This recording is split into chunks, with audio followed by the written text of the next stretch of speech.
October the 22nd, 1844 was for many people the worst day of their lives. They had preached a message of hope about Jesus' soon return, and then all their hopes were dashed. Friends who had ridiculed them waited with fresh ammunition in the coming days. It was not an easy time to be a believer.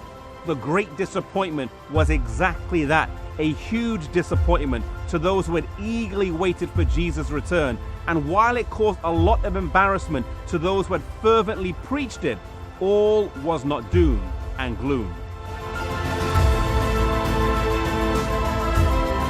Fervently believing in the return of Jesus, many of the believers acted practically so that their works corresponded with their faith. Some of them sold homes earlier in the year as they believed that they would not need them soon.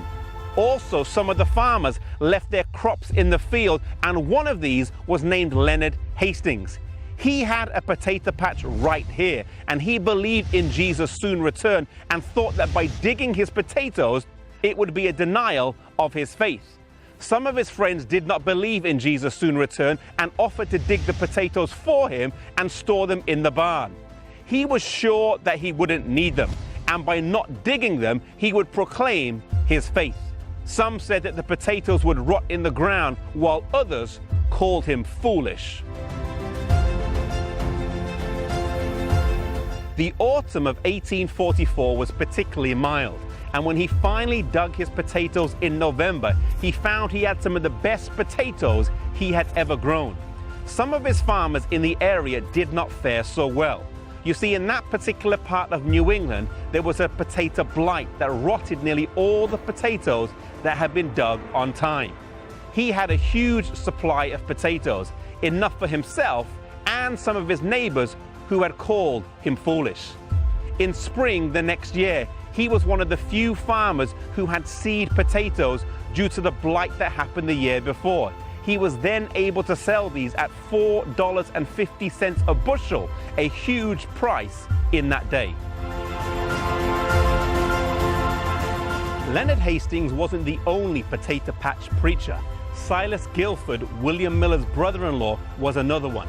He planted a 22-acre field of potatoes here in upstate New York near Oswego in the spring of 1844.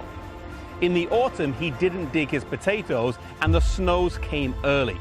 In the spring of the next year, he said to his wife that he was going to go up to the field and dig the potatoes.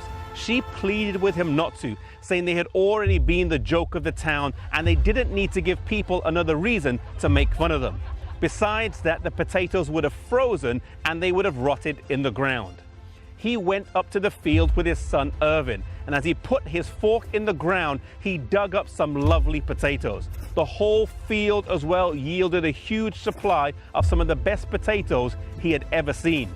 He was able to sell them for $4.50 a bushel, a huge price, pay off his mortgage, and have a good amount of money left over afterwards.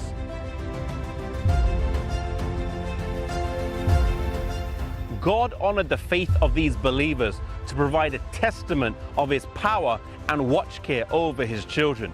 Sometimes God allows hard times to come upon us, but we are never alone. As a mother watches over her children, so God watches over us, his children. If you are faithful to God, then you can be assured that there are times when God will do the impossible for you to demonstrate his power. The Bible says that the eyes of the Lord run to and fro across the face of the earth, looking for those whose hearts are perfect towards him and on whose behalf he can show his power.